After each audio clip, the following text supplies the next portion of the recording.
بسم اللہ الرحمن الرحیم، السلام علیکم ورحمۃ اللہ وبرکاتہ۔ محترم ناظرین اکرام، خبروں کی خبر میں آپ کو استقبال خیر مقدم ہے اور آج کی تازہ ترین خبروں کے ساتھ میں ہوں آپ کا دوست ابرار الحق۔ آگے بڑھنے سے پہلے ایک نظر سرخیوں کی طرف۔ مدھیہ پردیش میں مجرموں کے حوصلے بلند، ASI کو ٹریکٹر سے کچل کر مار ڈالا۔ مودی ریزرویشن کے خلاف ہیں اور وہ اسے ختم کرنا چاہتے ہیں۔ عادل آباد میں راہل گاندھی کا بیان، وہ آئین تبدیل کرنے کی کوشش کریں گے تو پورا ملک ان کے خلاف کھڑا ہو سکتا ہے۔ ادھو ٹھاکرے، خاتون کو 3rd ڈگری ٹارچر، چوکی انچارج سمیت 3 پولیس اہلکاروں کے خلاف FIR درج۔ کانگریس نسیم خان کو منانے میں کامیاب، پونا میں راہل گاندھی اور نسیم خان کی ملاقات۔ اویسی کا 2 دن تک کے شہر اورنگ آباد میں انتخابی مہم، عام خاص میدان میں جلسے عام کا انعقاد۔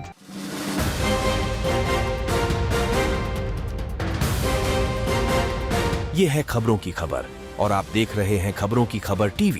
ناظرین، مدھیہ پردیش کے شہڈول ضلع میں غیر قانونی طور پر ریت نکالنے والوں نے ایک اسسٹنٹ سب انسپکٹر کو ٹریکٹر ٹرالی سے کچل کر ہلاک کر دیا۔ خبروں کے مطابق ASI مہندر باگری غیر قانونی ریت کی کھدائی کی اطلاع ملنے کے بعد شہڈول گئے تھے، جہاں غیر قانونی طور پر ریت نکالنے والوں نے موت کے گھاٹ انہیں اتار دیا۔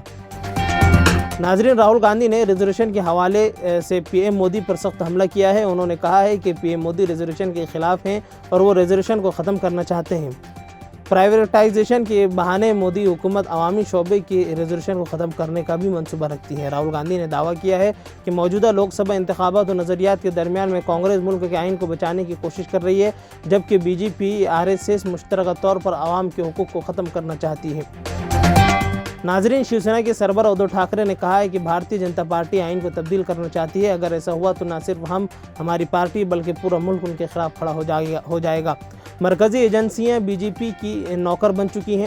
4 جون کو نتائج کے بعد میری پارٹی کے لوگوں کو ہراساں کرنے والوں کو سود سمیت ہرجانہ ادا کرنا پڑے گا۔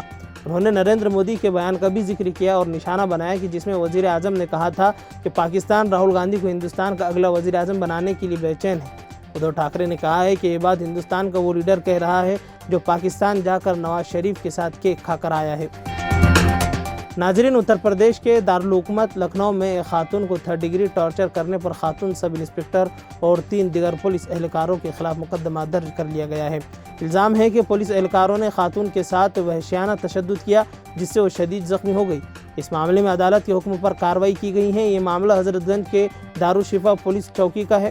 یہاں ایک خاتون پر چوری کا الزام لگا۔ شکایت ملنے کے بعد پولیس ٹیم موقع پر پہنچی اور خاتون کو پکڑ کر چوکی پر لے آئی۔ پولیس نے چوکی میں اس خاتون کو لا کر نہایت ہی بے دردی سے مارا پیٹا۔ الزام ہے کہ اس خاتون کو 3rd ڈگری ٹارچر کیا گیا۔ خاتون پولیس انسپکٹر اور دیگر پولیس اہلکاروں پر الزام تھا کہ انہوں نے خاتون کو پولیس چوکی لا کر اس قدر مارا پیٹا کہ اس کی کھال تک کی ادھڑ گئی۔ اس کے بعد اسے خون میں لت پت حالت میں چھوڑ دیا گیا۔ ناظرین، مہاراشٹر میں لوک سبھا انتخابات کے دوران کسی بھی مسلم امیدوار کو ٹکٹ نہ دیے جانے پر مسلم سماج کی ناراضگی کا کانگریس کی اعلیٰ کمان نے نوٹس لیا ہے۔ ذرائع کے مطابق کانگریس کے رہنما عارف نظیم خان پونے میں راہل گاندھی کی ملاقات ہوئی، جس کے دوران انہوں نے تمام باتیں رکھیں، جس کے بعد کانگریس اعلیٰ کمان نے مسلم نمائندگی کے معاملے میں ہوئی غلطیوں کا اعتراف بھی کیا۔ راہل گاندھی کے ساتھ ہوئی بات چیت کے بعد نسیم خان نے پارٹی امیدواروں کے لیے انتخابی تشہیر مہم میں حصہ نہ لینے اور ریاستی کانگریس انتخابی مہم کمیٹی سے بھی استعفیٰ دینے کے اپنے فیصلے کو واپس لے لیا ہے۔ ناظرین، MIM پارٹی کے سپریمو اسد الدین اویسی MP امتیاز جلیل کی تشہیر کے لیے شہر کے 2 روزہ مہم کے دورے پر ہیں۔ اس دورے کے دوران وہ 3 عوامی جلسے کریں گے۔ 6 مئی بروز پھر شام 7 بجے تاریخی عام خاص میدان میں جلسے عام کا انعقاد کیا جائے گا اور شہر صدر شارق نقشبندی نے بتایا ہے کہ اگلے 7 مئی بروز منگل والد بھارت نگر میں انتخابی مہم اور شام 7 بجے عثمان پورہ پیر بازار چوک میں جلسے عام کا انعقاد ہوگا۔ وہ عہدیداران اور کارکنوں کے ہمراہ 2 دن تک کے شہر میں MIM کے لیے ووٹ مانگنے کے لیے پد یاترا بھی کریں گے۔ خیر ناظرین، خبروں کی خبر میں اب تک کے لیے بس اتنا ہی، پھر انشاءاللہ ملاقات ہوگی۔